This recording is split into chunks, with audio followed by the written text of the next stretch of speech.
Greetings, everybody. I'm very delighted to have Professor Ed Dutton on my channel again. He's been on before, and I think I've been on his too, where we've chewed the fat. So it's a little bit of a two-way traffic thing, but it'll be mainly the professor. And I'll just interject by and by because it is a subject which concerns me deeply, and it's going to be mainly focused on the police and the demise, the degradation of our police force, and maybe get to the reasons for it. I'm not going to overgeneralize because I do have still one or two young friends in the police who are local to the village, as it were, who are, if you will, if you can be young and old school, and I think you can, are very good and very fair. But of course, they've had previous experience in the prison service and so on and so forth. So it's not quite what we're dealing with in the main. So forgive me, don't accuse me of overgeneralizing. I'm trying to be pragmatic, and I'm trying to be constructive in the criticism, and I know the professor will be too. And if those of you remember when he kindly came onto the show a little while ago, he's very useful at explaining sometimes the inexplicable. So, not to be too technical, he explained in some depth last time he was on just why Starmer is weird. And told me things I didn't know and some background, which was very useful.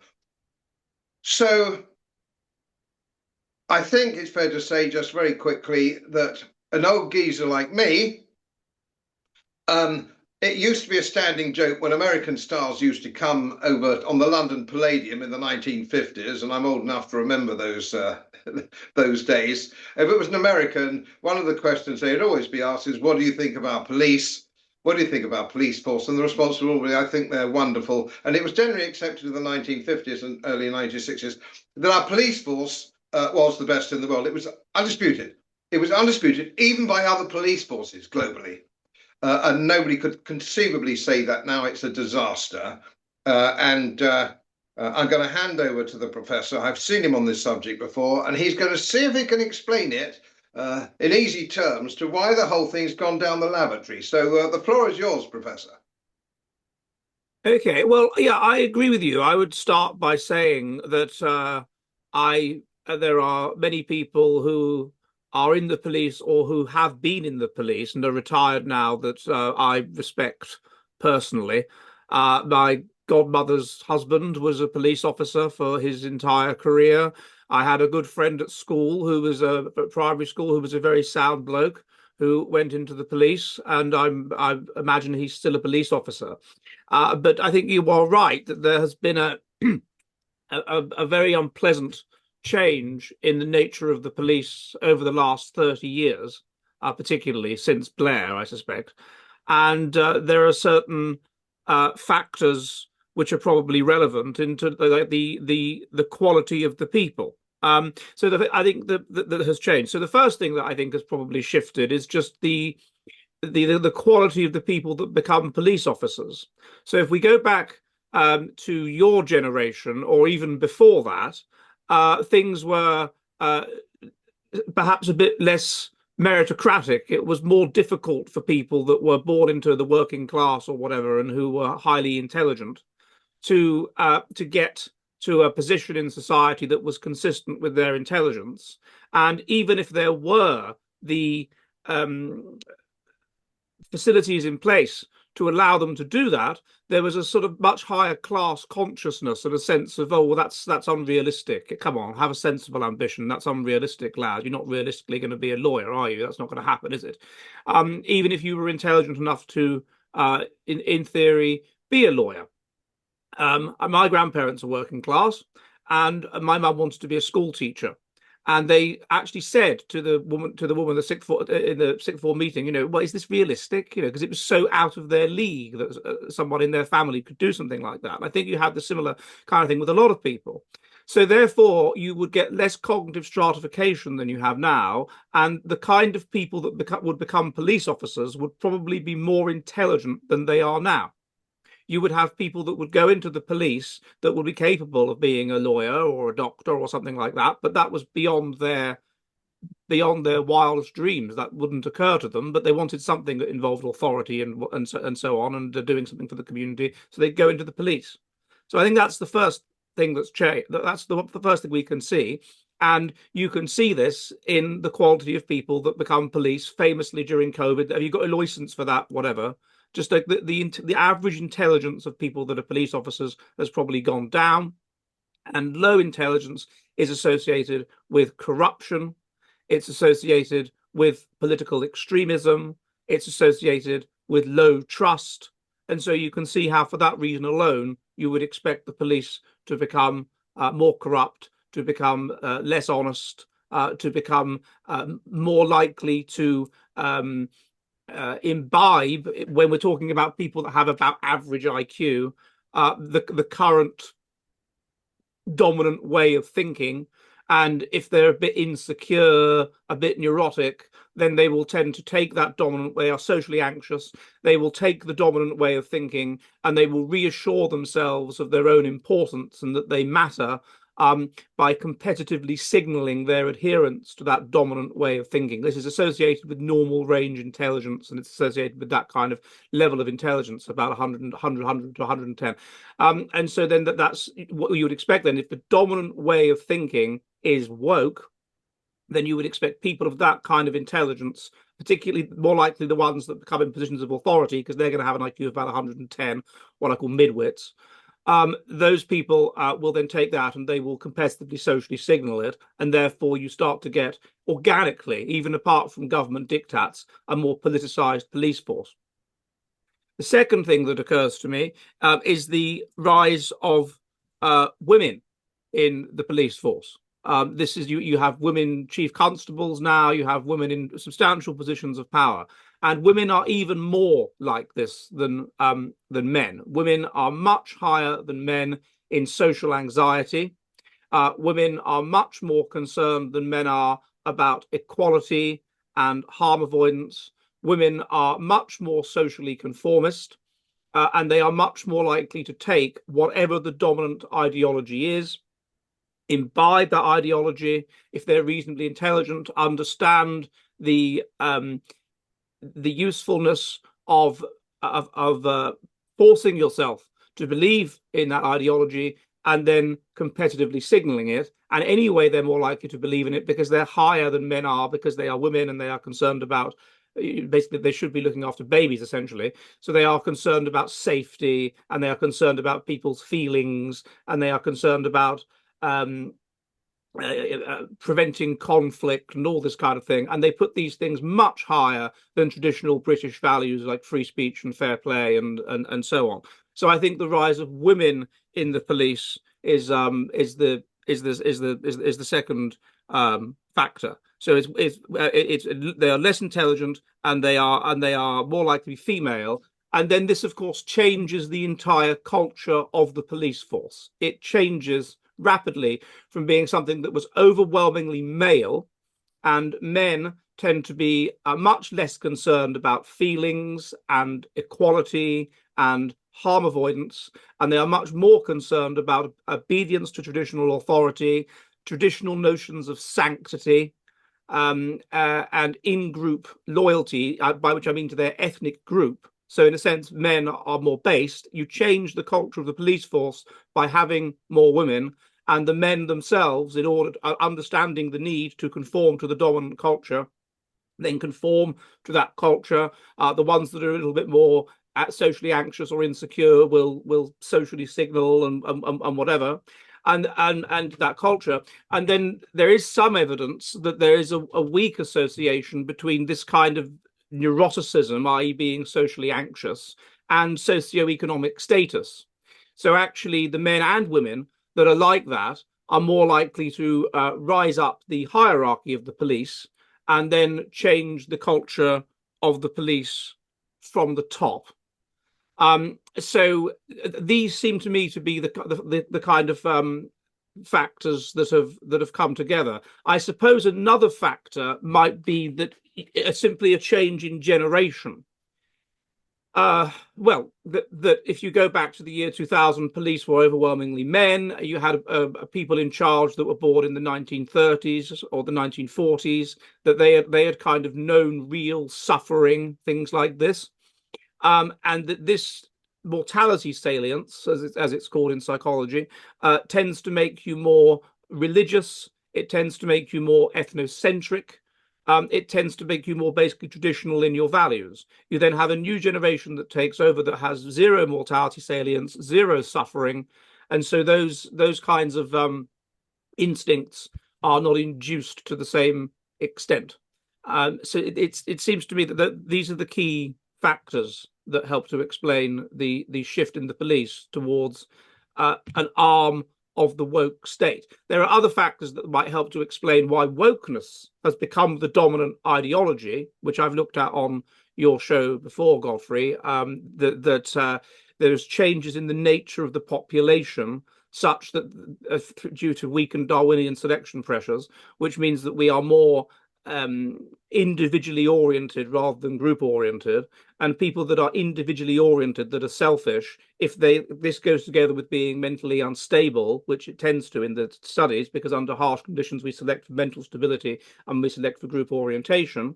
So then those people that are high mutational load are going to be much more left wing than congenitally than used to be the case, and then eventually the entire society will shift over towards individually oriented values, and then they will start promoting, of course, women, because that the traditional ideas will be undone, including patriarchy and weak men and this sort of thing, and then the values of the society shift, and then and they shift strongly towards being, if you're high in neuroticism, not only are you more politically extreme, but you're more black and white in your thinking, and you're basically less open to other people's views. You're more likely to get terribly upset if someone disagrees with you. You're frightened, and so you're getting that in society as a whole, which would militate in favor of the collapse of democracy, essentially. You might argue as well that the society related to that, people are becoming, on average, if this genetic model is correct, they are becoming not only more mentally unstable, they are becoming less agreeable and less conscientious, because again, these were things we were selecting for under harsh conditions. And so then those kinds of people are more narcissistic, and people that are narcissistic cannot stand being disagreed with, and they're deeply paranoid and deeply frightened of those that disagree with them. And then I mean, there's so many related things. If you look at the idea that people have of how you should bring somebody up, and when they interviewed people in the 30s on this, it was, I want to bring up my child to be a functioning, contributing member of society. And when you ask people now, I want to bring up my child to be happy. Now, those things are quite different. And ironically, bringing up your child to be happy doesn't make them happy, because it doesn't prepare them for life. It doesn't prepare them for setbacks. It doesn't give them coping mechanisms to cope with negative things happening, because you make sure those things don't happen. And so when they're exposed to real life, then they can't cope with it, and they break down, and they become aggressive, and they can't deal with people disagreeing with them, and that kind of thing. So I think that's relevant as well. But it's basically this movement towards individualism, towards putting harm avoidance and equality above everything else. And this is reflected in the police very substantially. Interesting. Certainly, that's as I view things. I remember when I was writing my autobiography years ago. Now, my assistant, who was proofing it, she said to me, "Don't you think sometimes, Mr. Bloom, that you're looking at the past through rose-coloured spectacles?" Which is a legitimate criticism of anybody who's saying perhaps it was better in the old days than it is now. But on the other hand, I don't think I am. The police of my youth, as it were, would be almost certainly ex-servicemen, even if they were only national servicemen. And they, of course, they would have on their uniforms the insignia of their General Service Medal, wherever it happened to be. And I think it was certainly the idea of Sir Robert Peel, was it not, even if you read between the lines, that the people who are policing their fellow citizens under very strict philosophical concepts, if you will, they would be of their own community. and they would be therefore naturally empathetic towards those people, which seems to be something that's disappeared. And they were also in the old days, and I know this for a fact, and I won't bore you because I could bore anybody with anecdotes over my life of my interactions with the police. In the old days, it was friendly. It was always on a friendly basis. I was obviously from a background, a social background, which was pro-police by definition. You know, middle for diddle, the middling sort, as we used to be called. And obviously a law-abiding citizen and a taxpayer. And consequently, I was treated with a certain amount of respect, even if I had strayed from the straight and narrow in speeding or whatever it happened to be. And they were also given those years ago when I was a lad, so we're talking 50 odd years ago, a lot of discretion. They were given a lot of discretion. They could size a situation up pretty quickly and know whether there was a problem here or not a problem, and that was almost instinctive. And that seems to be something that's gone. Now, I know there's lots of clips. I watch these clips, and I'm not in favour of these so-called auditors who bait the police with their cameras and stuff like that. I don't think that's a good idea. I don't think it's in anybody's interest. But it does throw out the problem with these auditors that go around baiting police who are so easily baited. And they do strike me, I think you're being generous in your assessment of their intelligence scores. They always bite. They are always irrational. And then, of course, from a police service perspective, clearly undertrained. They don't know the law. They think they know the law, and they're very quickly shown up. So they can't use their discretion because they don't understand the law. And there's something fundamentally, I think, wrong with these people. And I'll come back to that when you comment. Now, I've got something else I'd like to say about that. But how do you feel about that?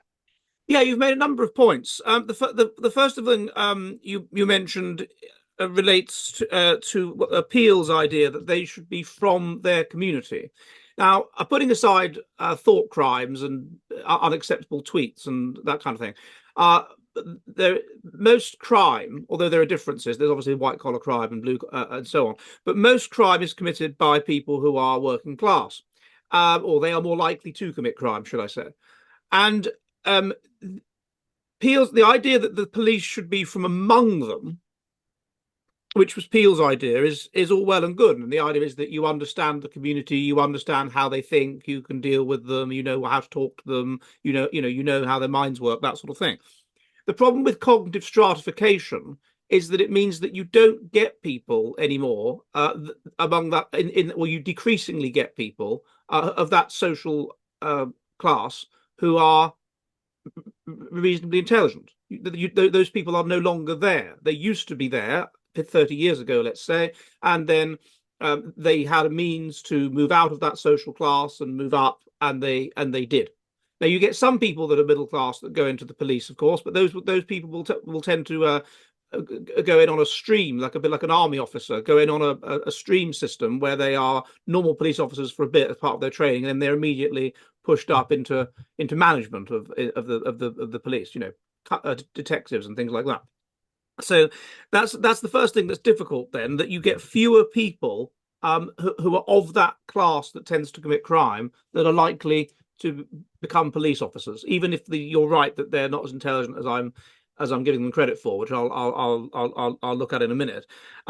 Second, and then this is going to be reflected, as I say, the second thing, as I said earlier, cognitive stratification means that because you get fewer people who are of high intelligence is less equally distributed among social classes, then those that are really intelligent who might used to have gone into the police, like the kind of people that we have detective novels about, people like that, Inspector Wexford, people like this, highly intelligent kind of people, they are less likely to go into the police. And so you end up with people that are just not very bright, or average intelligence to us will seem like not very bright. And then this brings in other correlates of low intelligence, such as basically being black and white in your thinking, such as being thoughtless, such as having low social skill, all this kind of thing. And the example that really shocked me was that police officer in Southampton addressing Henry Novak as mate.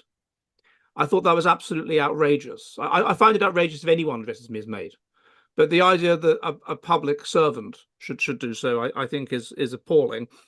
With regard to your remarks on intelligence, yeah, this is important, because if we say that the if the IQ of a police officer is about the average IQ these days, and IQ, remember, is going down by 1 point per decade, then it's not just intelligence that will predict getting into the police officer. It's traits getting into the police. It's traits like conscientiousness, which is impulse control and rule following, and it's traits like the social anxiety involved in neuroticism.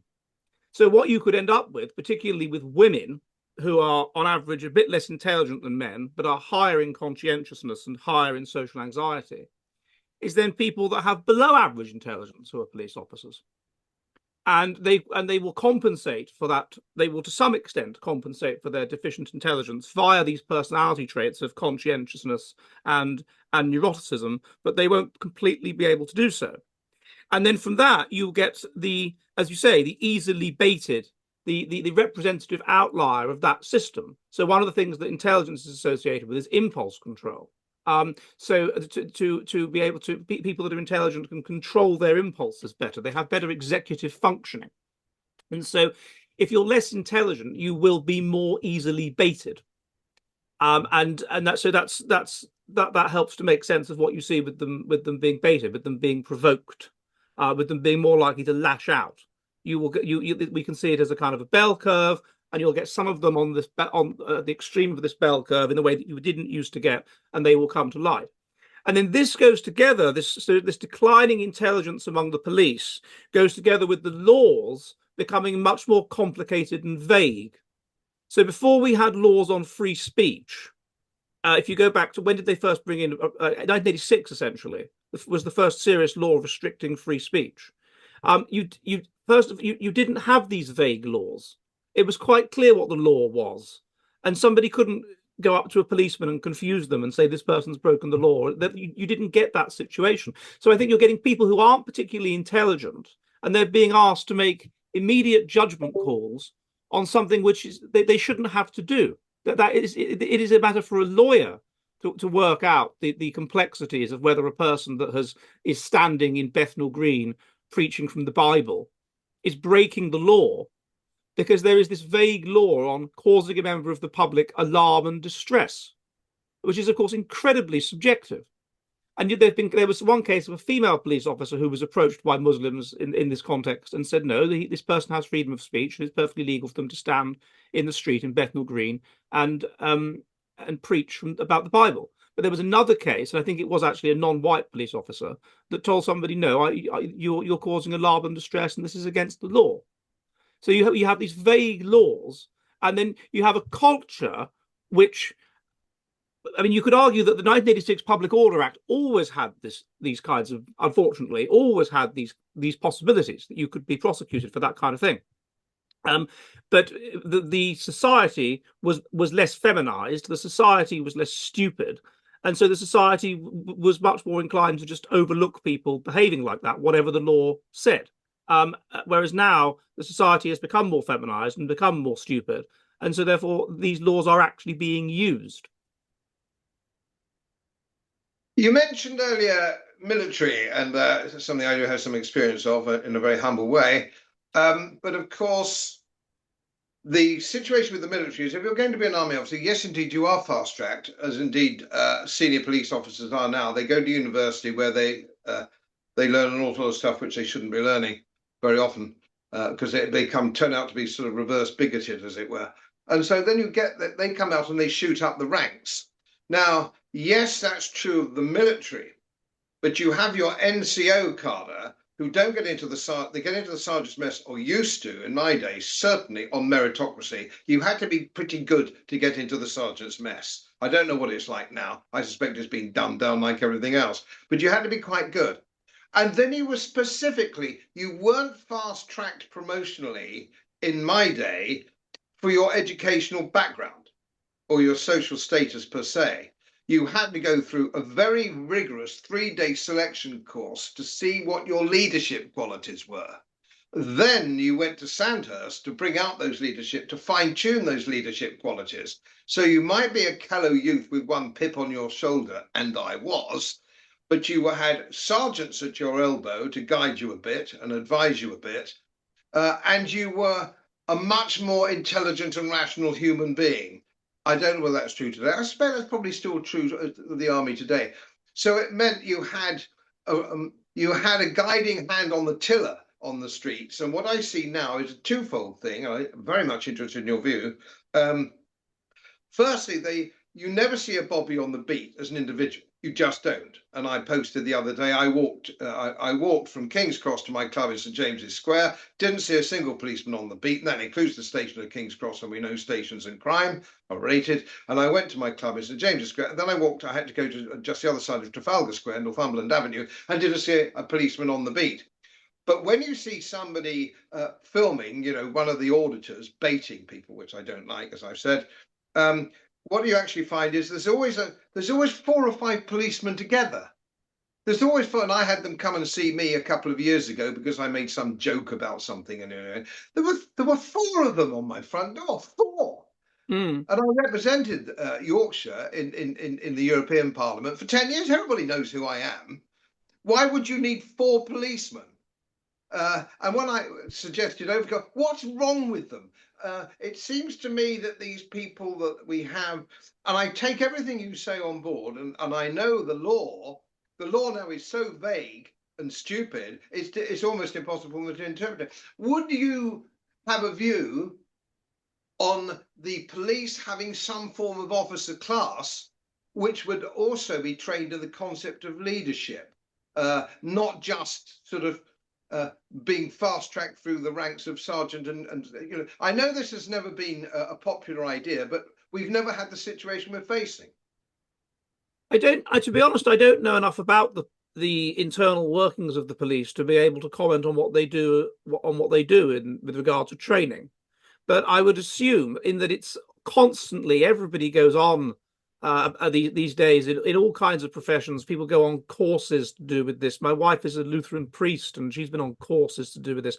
Leadership skills, having leadership skills. I believe they even try to teach it at school these days, having leadership skills. What about having followership skills?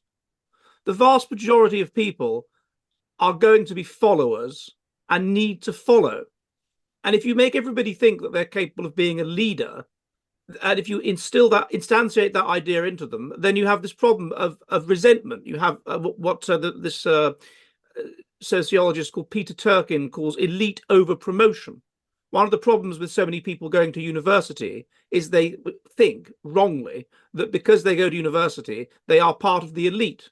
The world is telling them, because they have a degree, which used to be an elite thing to have, that they are elite and should have some kind of passageway, some kind of passport into the elite, and they don't. And then this creates resentment, and this creates inter-elite competition. And we have a lot of this at the moment because of the absurd numbers of degrees that are given out, even from very good universities.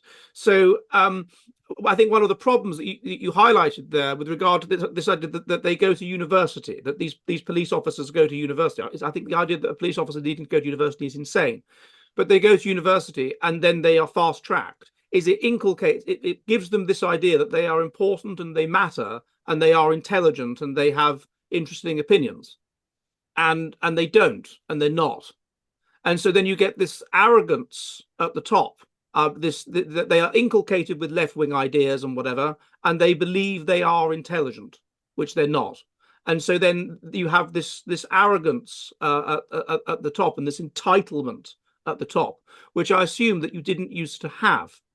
I don't know how in the 70s you ended up, before most people did degrees, when hardly anyone did degrees, how you ended up as a senior officer rather than a junior officer. Was there some fast tracking system based around having A levels? I've no idea.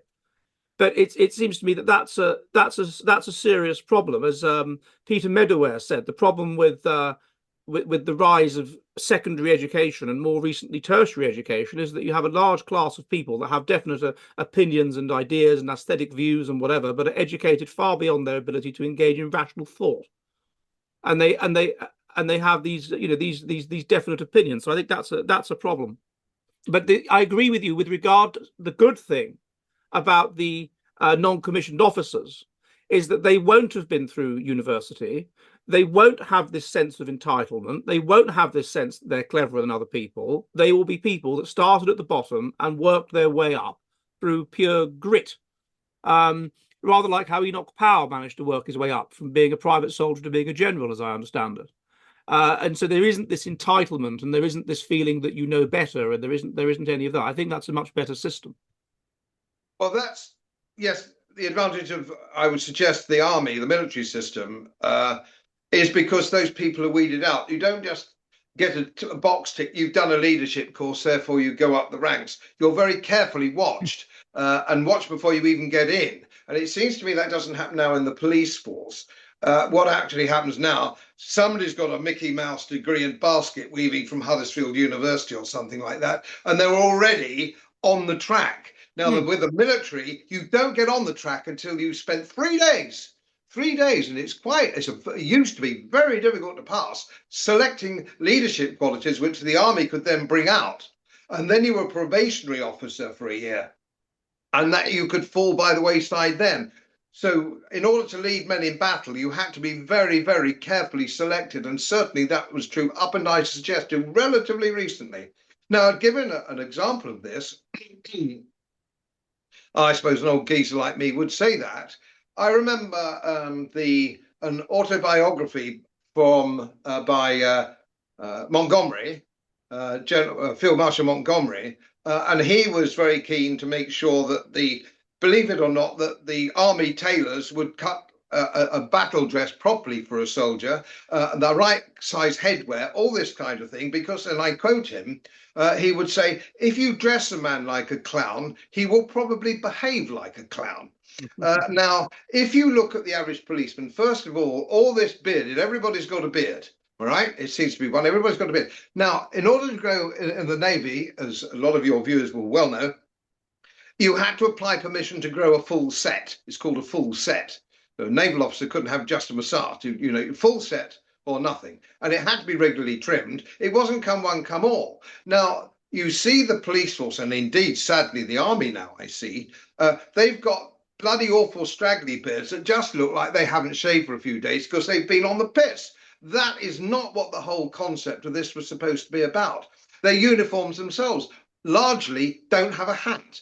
They hardly you ever see, unless it's a baseball cap, but even then, hardly ever. And then they've got all these festoon things like torches and tasers all over their waistcoats and all the rest of it. Scruffy beard. It shows to me two things.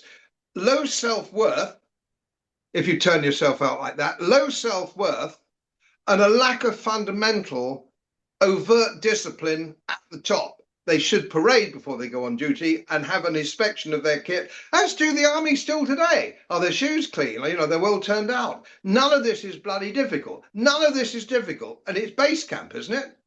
Yeah, they're fundamentally unserious. When I was last in the UK, I was in Luton, and I saw a female police officer, and her arm, well, she had one arm leaning out of the car window, was covered in tattoos, completely covered in tattoos. Now, having one or two tattoos, that's associated with basically low IQ. But having lots of tattoos, that's associated with mental instability. People feel unstable, they're not sure who they are, they're constantly questioning their sense of self, and they deal with, they feel deeply unhappy.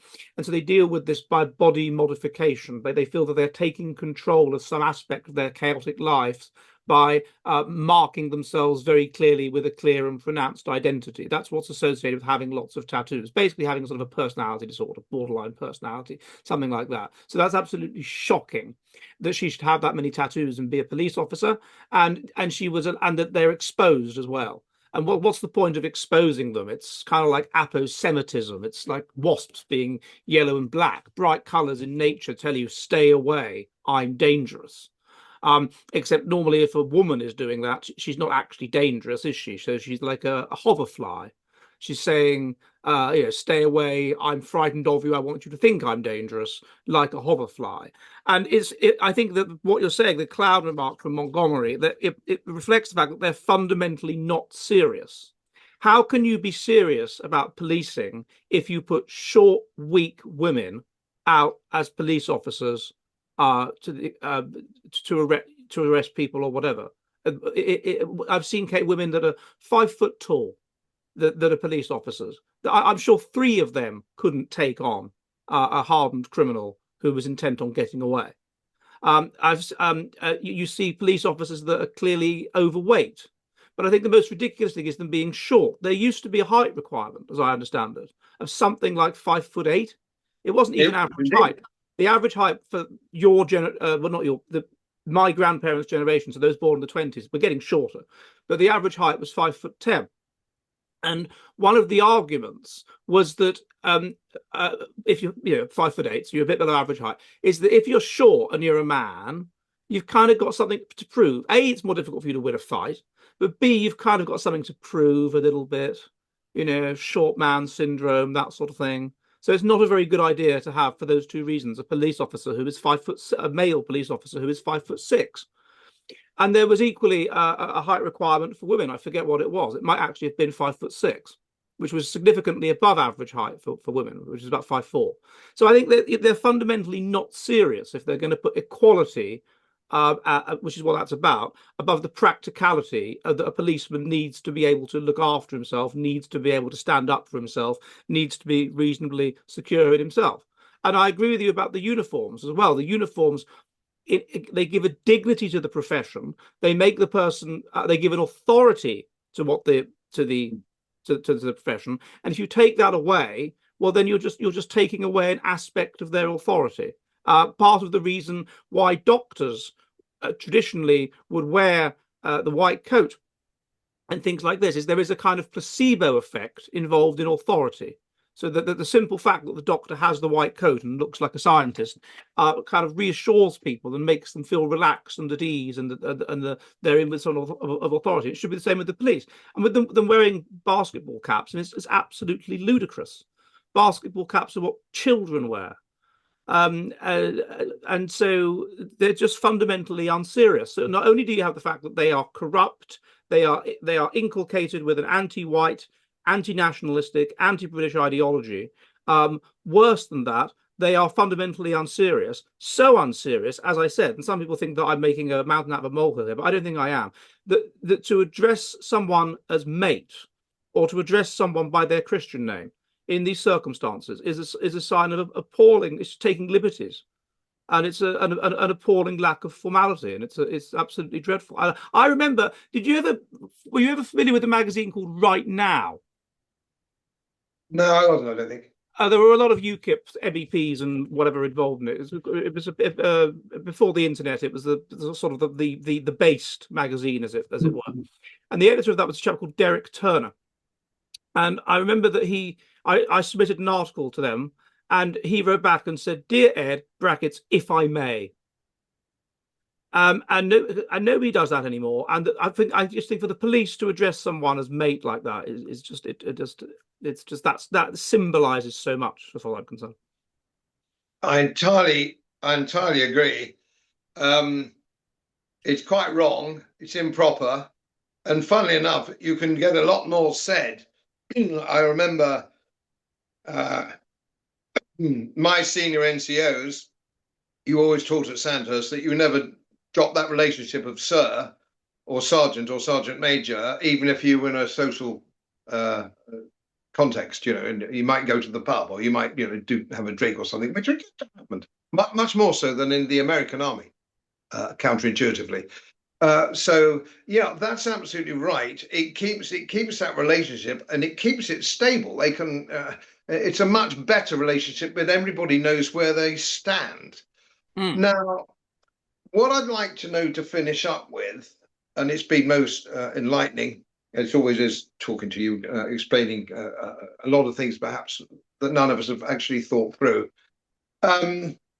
there's a strong the chap at the Daily Mail is quite an opinionated journalist. I can't remember his name off the top of my head. Not a very clubbable individual, but there we are. He had a brother who died. Anyway, yeah. Hitchens. Yeah, Hitchens. Thank Hitchens. you. Yeah, Hitchens. Yes, who I've shared platforms with and things by the by. This a bit of an oddball, but where Grumpy, I very grumpy man. yes, very grumpy. But having said that, his view, of which I have a lot of sympathy, is that it's gone too far. We have to disestablish the current police force, which we can't do overnight, but we have to build in the coming year or two a completely new police force, very heavily based on what it used to be. We might have to pay more money, although they seem to me to get plenty of money. Those would be short of money, salaries and index-linked pensions and the rest. That we have to start again with a completely different approach. Perhaps retrospective, we need to close down Hendon and places like that who are pumping these people full of this unimaginable nonsense and start all over again and get back to some of the P-like principles, I would suggest. So if you had, let's just say, you had carte blanche, Professor. Let's say I was Prime Minister and I would put you as boss of the Home Secretary, and I would say you have carte blanche. Give me a new police force ready for action in 2 years. What would be your doing thing? Was used to say in Ashford management course. What's the doing thing? Well, a huge thing is to restore trust in the police. There was a survey recently which found that 34% of the British population think that the police do operate a two-tier, strongly believe that the police operate a two-tier policing system. And if you have no trust, in the police and you have no trust in other authorities, this is extraordinarily dangerous.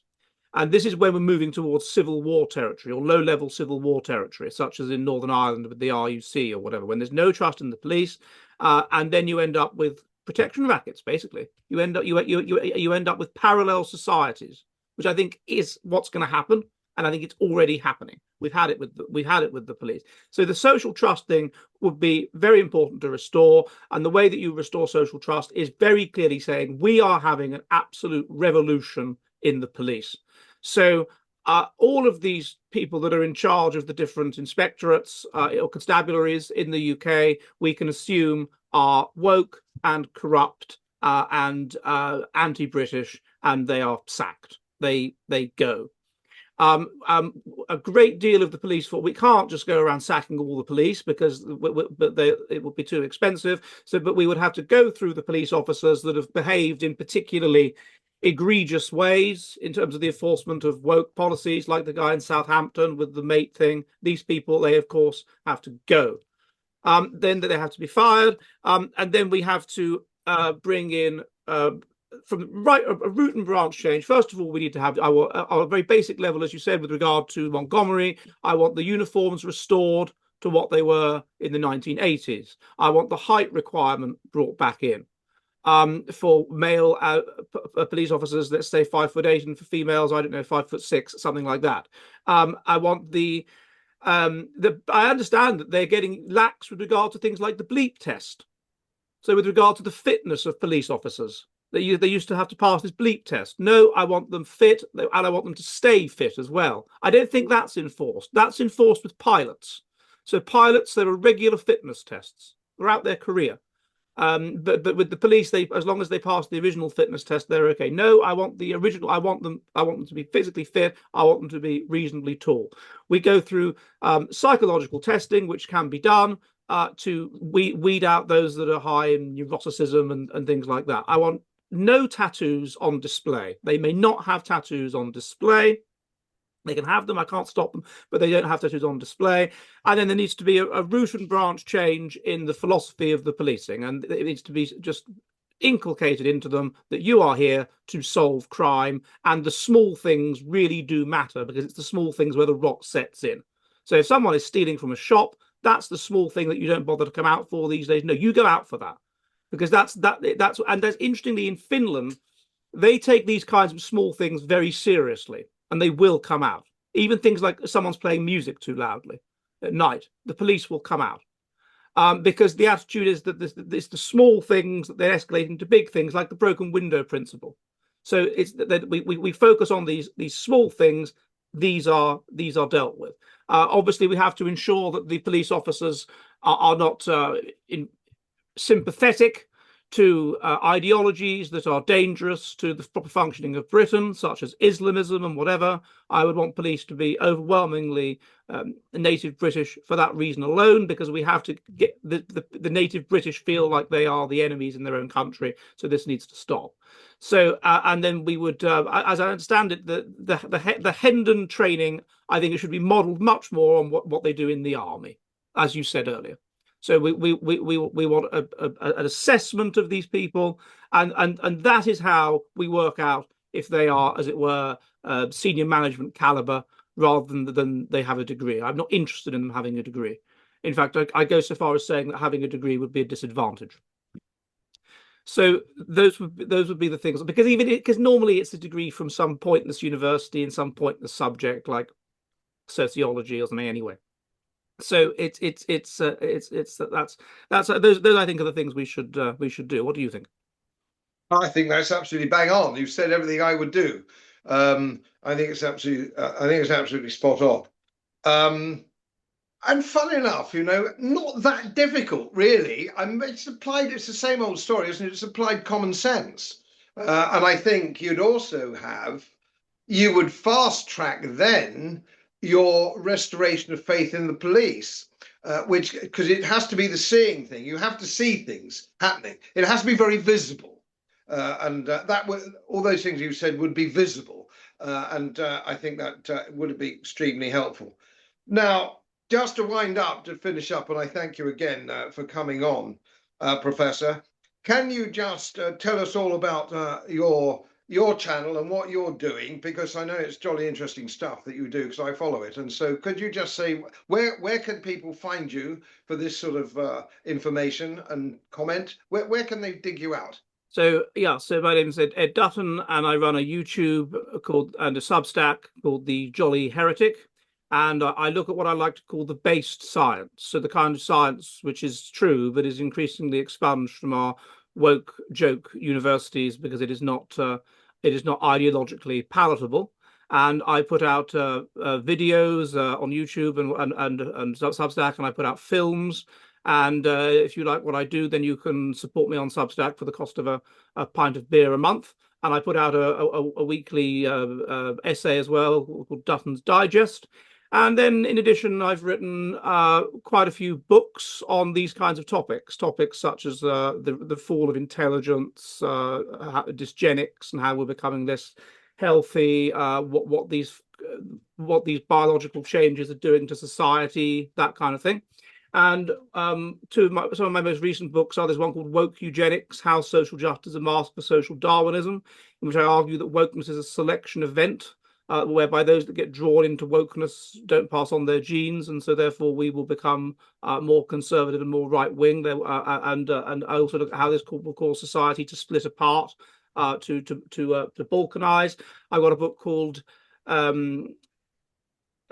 Genius Under House Arrest, the cancellation of James Watson, which looks at that as a turning point in the West, where we move from being broadly pro-genius to broadly anti-genius.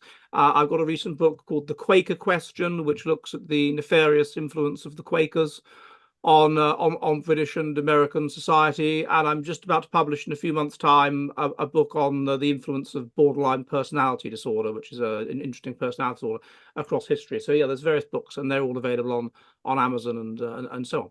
And then I interview on my channel, various interesting people, like a Godfrey, for example, who has been on at least 2 or 3 times. Thank you for that.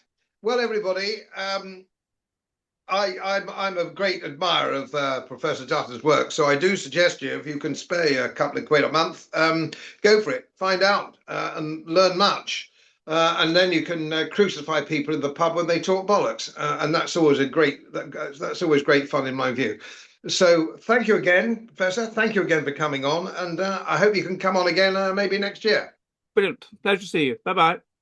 Thanks.